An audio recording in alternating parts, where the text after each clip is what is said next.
Hello, faithful, and welcome to Heaven's Metal Streaming Radio here on YouTube. I'm your host, Keven Crothers, having another episode in our classic album series. We're going to dig deep into the vaults on this particular episode.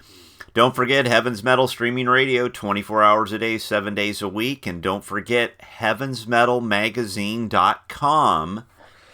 That's heavensmetalmagazine.com. All the latest news, reviews, and interviews with your favorite Christian hard rock metal artists. And occasionally, Mr. Van Pelt gets one of those, what so-and-so says. Did a really good interview with Sabaton. You might want to check out.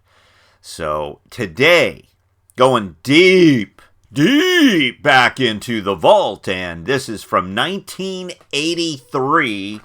I actually dug out my vinyl on this. We're talking about Barnabas, Approaching Light Speed. Now, this is the original vinyl here from 1983 on, there we go, Light Records. And why is this a classic album? Well, first off, nothing sounded like this in the Christian realm in 1983 at all. It's heavy, it's driving, it's hard. Barnabas, this particular album, it's Nancy Joe Mann on vocals, Gary Mann on bass guitar and keyboards, Brian the Shredder Ballou on guitars, and Chris Kligensmith, I hope I'm pronouncing that correctly, on drums, and a vast amount of the lyrical content as well. This record, nothing sounded like this. This is, a year or two before Stryper's debut. Honestly, it fits in with the heavy metal of the day. 1983, underground metal. I mean, this was recorded in Iowa. Not that really matters a whole lot, but if you had heard this in LA, okay. I mean, they were originally from Southern California. This is the CD reissue. There we go. The CD reissue that Retroactive did about 4 or 5 years ago. Sounds fantastic. But this album, did it sell a lot? I doubt it. I don't know. We'll say maybe it sold 50,000 units. Maybe. This was before Heaven's Metal, before White Throne magazine, before any of that. This was, you went into the Christian bookstore and there was Rez Band and Daniel Band and not Daniel Amos, that's different. There was Jerusalem, and there was Barnabas. The first 2 Barnabas albums, the first 2 or 3 Barnabas albums, you're like, okay, kind of rock, not produced very well. This record, it still, sounds like an underground type recording of its era.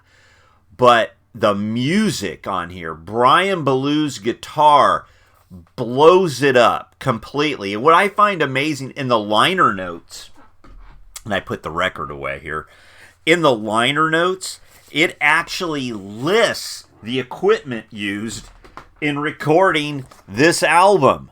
Right there, that list here, it says the following equipment was used in the performance and production of this album. Lab Series L5 100-watt amps, 4x12 speaker enclosures, Marshall 100-watt amps, 4x12, Roland 300 preamps, DiMarzio Explorer and Strat guitars, Roland Juno 6 synthesizers, a Yamaha grand piano, an Apple II, digital synthesizer computer system, Apple II Plus, 64K, right?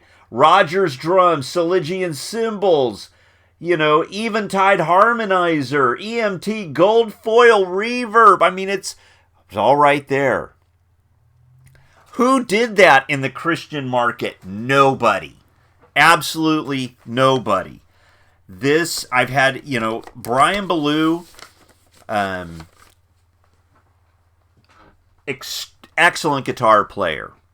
In 83, I don't know his total background prior to Barnabas. I know him for the 3 Barnabas albums, but this one was the starting point. The dive bombs and the feedback of the opening track, No Freedom, which leads you into the guitar riffs of Storm Clouds. You have this ballad with piano, If Love Brings Love. You have this 6-minute epic track called Waiting for the Aliens. And it's kind of, it's one of the first songs I can think of, Christian hard rock metal wise, where all of a sudden we get the stuff from Revelation being brought in. And, Warrior. What a great guitar solo in Warrior. I mean, a lot of hammer-ons and pull-offs, a lot of guitar histrionics from Brian Ballou. Never Felt Better. I love the riff. I love that it goes from this driving, hard-edged guitar part to where it's got this, to a very warm tonality before it goes back into the chorus. Nancy Joe is belting it out throughout this record. Complete and total domination here. Brian just driving the guitar. Chris's drums, fantastic. Gary, when you get to Crucifixion, Subterfuge, these are 5-minute long songs. I've heard this record described as progressive. I don't call it progressive. Surinth Ungol is not progressive. The song structures here are different. If you don't know who Surinth Ungol are, go and YouTube them. They're from LA. They're not a Christian band or anything like that. But the song structures here are different. They're different, but they work. And for a heavy metal album in 83, yes, think of all the other competition that was out there with Iron Maiden and Saxon and Judas Priest and who else put out albums back then? Def Leppard and Motley Crue, Dio. This record, if it had been maybe produced a little better, perhaps if it had had a little more money, a better studio. I don't know. I don't know what you found in Iowa, but that's where they were living. That's where they made the record. Light Records, apparently had encouraged them to make the album, a little more accessible. Well, I'm glad they didn't. I'm glad they made this the hard rock, heavy metal, epic, and classic that it is. Why is it a classic? It was in my opinion, if you thought Res Colors was heavy, this took it to another level. Daniel Band was never this heavy. Jerusalem was never this heavy. In 83, there was nothing else like it. I'm sorry. It just wasn't. This record, a fantastic album. Lyrically, it's deep at times. It's very evangelical. But having said that, when you read a song like Never Felt Better, which speaks to all the critics of using hard rock and heavy metal in a Christian context, Subterfuge, Crucifixion, which is right out of the Psalms, lyrically right out of the Psalms. How do you not listen to No Freedom and not go back and listen to it again and again? Barnabas, Approaching Light Speed, an all-time Christian rock heavy metal classic. If you don't have it, you need to find it. If you've never heard it, you need to hear it.